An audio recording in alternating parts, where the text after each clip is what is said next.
Faction wars have joined Tacticus, and the first tournament has just finished. Today we're going to take a look specifically at which factions we think were the most versatile and impressive performers last week.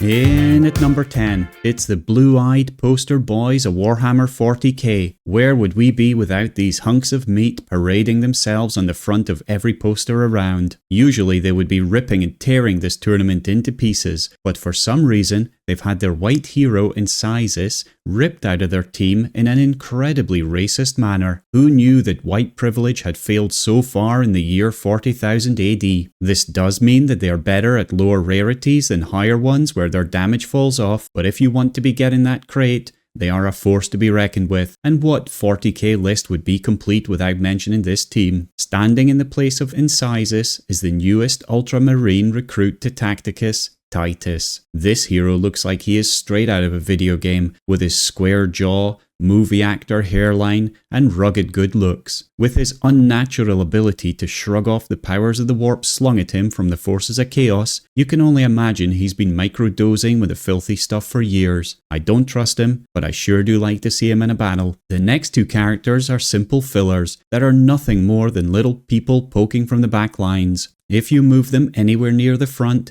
they melt faster than resin in an AdMech forge. We are of course talking about the worst sniper in Tacticus, Calandus, who is also somehow the most expensive character to level, and his buddy Varo Tagarius, who is nothing more than an absolute disgrace of a character in this game compared to his impressive 40k lore. But thankfully they are carried onwards by a lot of ultramarine heroes. Starting with Bellator, if you dare to blink in battle, then suddenly your troops are surrounded by Bella babies flying around all over the place, distracting all of your spawns and slowly grinding down your army. These nuisances are more annoying than mosquitoes, and their weapons make about the same noise. But if you need a real hero, then look no further than Marneus Calgar. This champion is absolutely ready to be played by Henry Cavill with his dashing good looks, and just imagine how he would look in a blonde wig. On the battlefield, he plods forward slowly, boosting all adjacent allies with his amazing leadership before destroying teams with his bolters, and single-handedly carries the Ultramarines into this countdown. They may not be the best of the best, but they are still one of the best of the rest.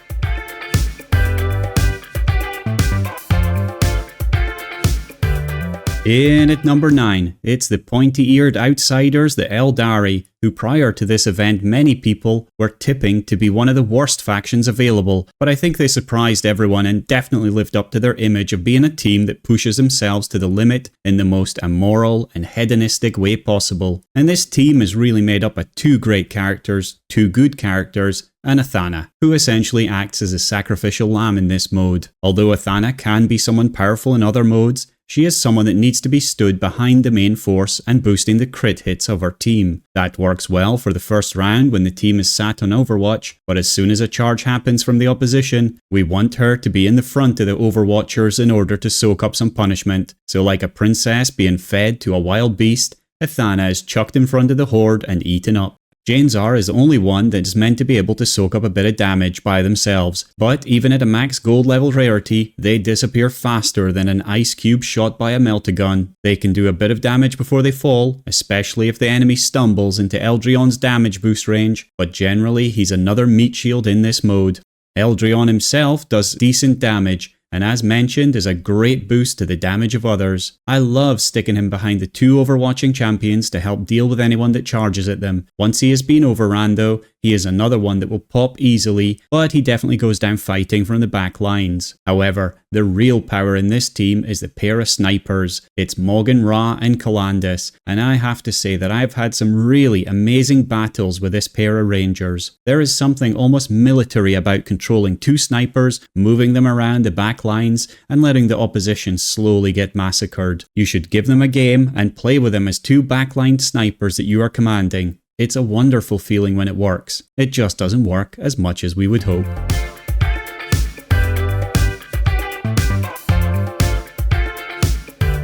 In at number 8, it's the only full female band in Tacticus, the Adeptus Sororitas, and these incredible fighters have the angriest looks on their face and a stark reminder of every party I went to at university. Completely avoiding the custodian controversy which saw the 40k community up in arms at the possibility of there being a woman in gold, they hit the battlefield like the female Avengers from Endgame. Celestine leads the way, swooping around like Captain Marvel and smashing anything that dares to comment on her incredibly styled hair. As one of the most powerful arena battlers, this reviving saint is absolutely out of this world.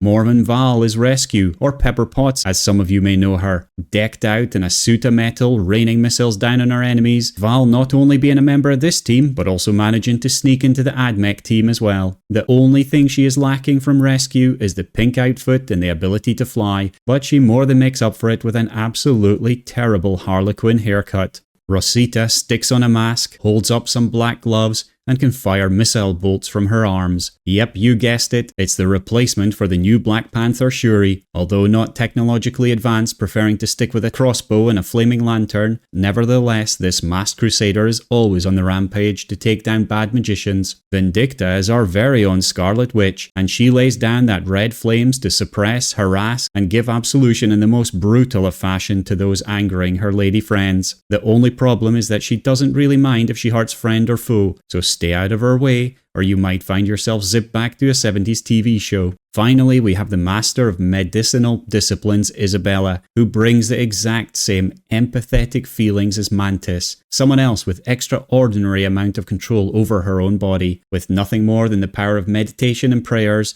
they make everyone around them feel that much better. And that really rounds off our very own female Guardians of the Galaxy, so pick them up and get on with kicking names and taking butts.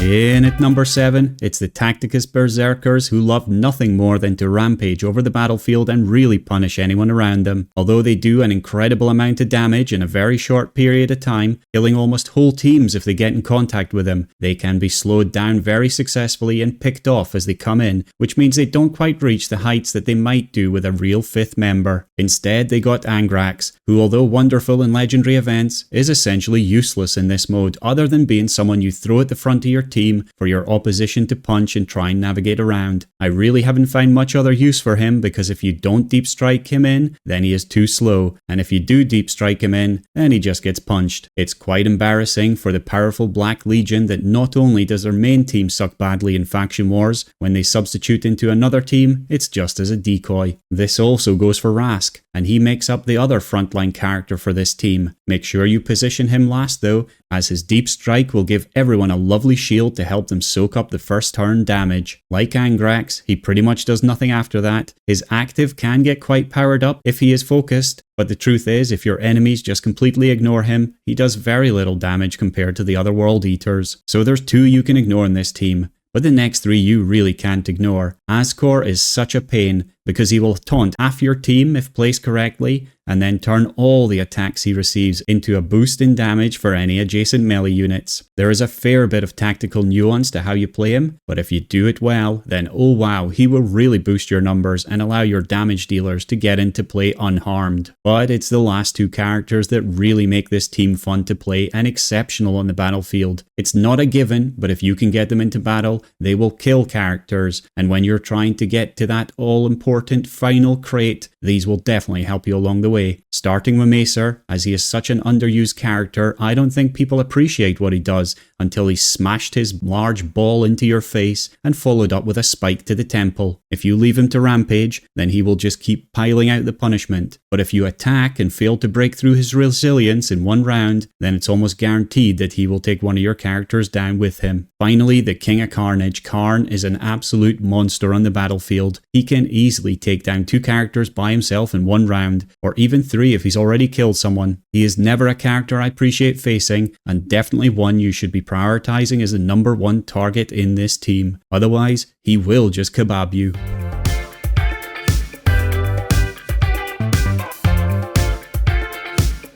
In at number 6, it's the Walking Toasters, and I know what you're thinking, why are they placed so high? The simple answer is that if you know this team well, then unless you're playing at a very high level of play, they are simply devastating in battle. Quite simply, they're an arrow shot through the middle of your team. If you group together and fail to take down their focal point, they will hit you in the middle of your death ball and absolutely power through. If you let them get to this point, the battle is already lost before you know it. Of course, the tip of this arrow is the multi-limbed Exeter Row, not so much a toaster as a ninja robot lawnmower ripping his way through the weeds in front of him. If you get him into place and he starts swinging, then it's entirely possible for him to kill or severely maim 2 or 3 champions in a single turn. That damage puts you on the front foot so much in fights. If he survives, you need to keep him alive until he gets into battle, but he does have 4 movement which lets him reach there quickly. But this is not really just a one robot army, because there are a couple of others that can cause a high amount of pain in the first turn. Tangita is the first one that'll spawn in some Skitari to block up the battlefield, and these little wires with guns do a serious amount of damage if left alone. Tangita is actually becoming one of my favourite characters this year, especially when he's stuck with a big fat bloated ball of metal that is Actus. Actus sticks behind Tangita, healing away, and every time he heals, Tangita shoots. Every time Tangita shoots, he creates another Skitari. Every time Tangita or one of these Skitari hits something that Exeter Row is near, then Row takes a swing at that enemy. It's unreal once this combination gets going. For Faction Wars, they've kidnapped one of the sisters, Morven Vale, and although I've never really been too much of a fan of Vale, I do appreciate her power in this team. When she opens up with her Sanctorium missile barrage, she strips down the enemy and creates a weakness that can be absolutely exploited by Exeter Row. And finally, they have Vitruvius, and the truth is that I still don't know where I'm supposed to be placing this character. They feel like they should be placed just behind Exeter Row, opening the damage on a character and then letting Exeter do an extra hit, and his heal is just okay. Of all the characters in the team, I feel he's the weakest link right now, although I know some people swear by him as the key to the team. So, if you want to be a paranoid android, then pick up this team and rain down from a great height.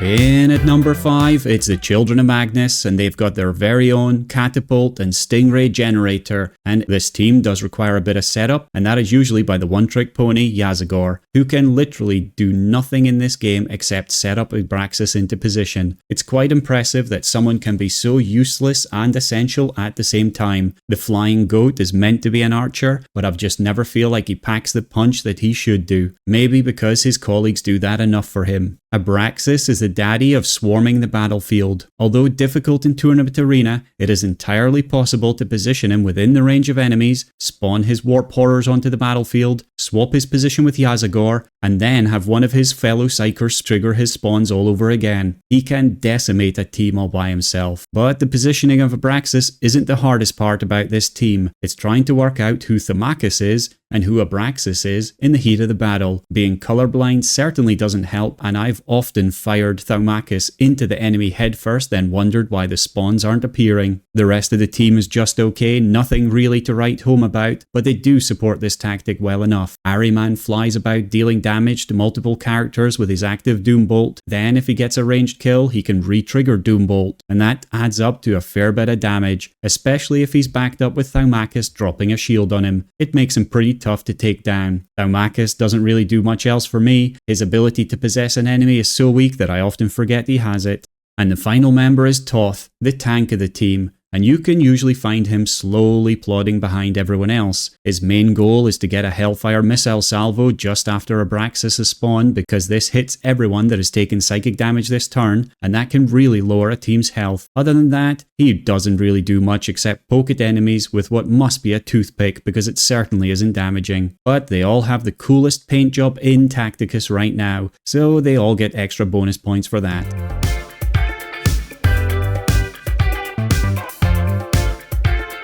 In at number 4, it's the Fun Guy faction, who look like they share the same plastic surgeon as many of Hollywood's finest freaks. This ugly troop of mold are probably the most devoted, dangerous Xenos in Tacticus. Forget about Eldrad Ulthran and worry much more about how this faction can just will themselves to win by the power of thought. It's hard to believe they have a brain cell amongst them at first glance, and however this faction first farted into existence is well beyond any of our imaginations. The hulking tank smasher sits on something that looks like its head head is too big for its tiny legs, and yet he's able to drive this thing across the battlefield and smash into your midriff. With the physique of a bodybuilder and the brain of a brick wall, Tank Smasher is 50% muscle, 50% drool, and 100% pain in the butt. Although they do get lost a fair bit, they will actually still sporadically find their way to your backlines. Snapper Rekka is a miniature mech that makes a mess. The more it's repaired, the more damage it does, so if you don't get to that backline quickly, then his 3-range, 3-hit projectiles will get stuck in and you will be out of luck. This killer definitely can. The most powerful orc is next, and yes, it's Grot Tank. Being spawned and repaired by something that looks like a bulldog with a Tesla machine stuck to its back, the Grot Tank parades around the battlefield, hitting you constantly until you fall over. And the green guys are led out by Boss Golgorts, who once got stuck inside a yellow crane and hasn't really worked out how to get out of it yet. Stomping around the battlefield with Dobby the Elf stuck to his head and 2 orcs spawning out of his rear end, he is not someone you want to stand up and face.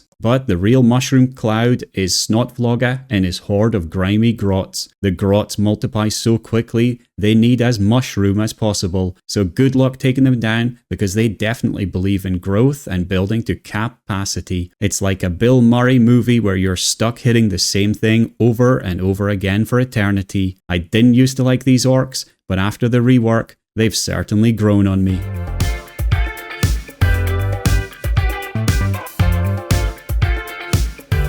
In at number 3, it's the chocolate-salted ball of death, the Black Templars, who slowly roll across the battlefield. They're like a chocolate river that's almost dried up but has just enough liquidity to reach their enemies. And if they do manage to get in range of their enemies, their first 2 attacking turns are brutal. They will lock you up, hammer you down, and blast your team into pieces. They do have one major weakness, that is that they're slow and they are hurt badly by ranged characters because they need to get into melee combat. So keep your range and grind them down, because when they get into your face, it's gonna hurt you. At the front of the Templars, you'll often find the Emperor's champion, Brother Jaeger. I really like to use him as a magnet for damage. Enemy teams really like to focus him down and waste a lot of their turns on someone that laughs off melee attacks, parrying the damage and countering straight into the enemy. Jaeger is still one of my favourite characters in the game by a long way. Alongside Jaeger is the man with a massive hammer, Sword Brother Godswill, who is a bit incorrectly named as he seems to have left his sword at home and is ready to smash. With a cross on his back, he draws on the power of faith to flatten anyone getting in his way. He is a real pile driver of a character. Unlike High Marshal Helbrecht, who is my disappointment of the Templars. Even though he should be good, I always seem to end up with him dying too early. His fast movement against Psychers just makes you want to charge him in, and that's pointless in this mode. But if you do have the patience of a saint,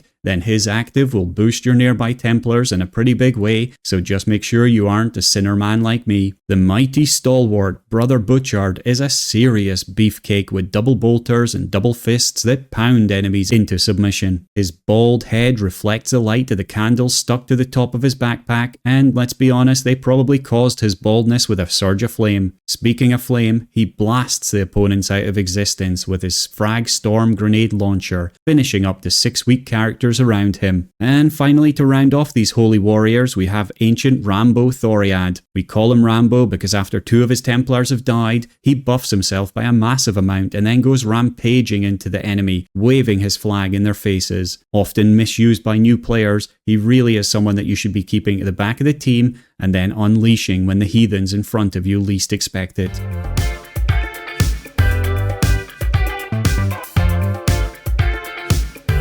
In at number 2, it's the Tau Empire and our most successful content creator Nandy's favourite team. And I think everyone has been a little surprised to realise that there are actually 5 members of this team and not just 3. Darkstrider and Shadowsun have been entirely ignored by almost everyone except the Doo-Doo-Dee-Dude. This is where they really shine. They need to be with our team. And if you set this team up well, oh boy, it's an annoying team to face. If you treat Onshi, Darkstrider and Shadowsun as the support characters for the ranged Tau, then that's the mindset that'll take you far. Shadow Sun is trying to beat Jane Czar in the battle for the longest hair in Tacticus, and if you keep your troops within 2 range of her, or her drone that she can spawn, then she boosts their damage quite impressively with a flick of her locks. Darkstrider does essentially the same thing, adding a target to an enemy, and any adjacent allies get boosted even further. Finally, the bald blue one on Shi rotates between giving his adjacent allies extra defense, movement, or attack, as well as refreshing any champions active, or in this case, it's pretty much just reactivate Revas. All in all, this works so well, and it really buffs the final 2 characters up to a really high level. The focal point of this team is Revas, as she just dominates the battlefield in terms of both size and her overwatch, which, if reactivated by Onshi, controls such a space that it's really difficult for teams to deal with him, at least those without a Thaddeus Noble to suppress her. She's a fair tank in herself as well, and with the other characters buffing her, she can pile out a decent amount of damage into the enemies. You simply cannot ignore her like you can with some other tanks in this game. But the Tau's most powerful weapon is without a doubt Shosil. This little ranger sits in the backlines and sets up drones which really hurt. Although Shosil looks like a powerless little character, even if you get at her, which is very difficult as you're trying to break through the lines of the other Tau, any drones around her will dive into her defense. All in all, this is just a really solid team.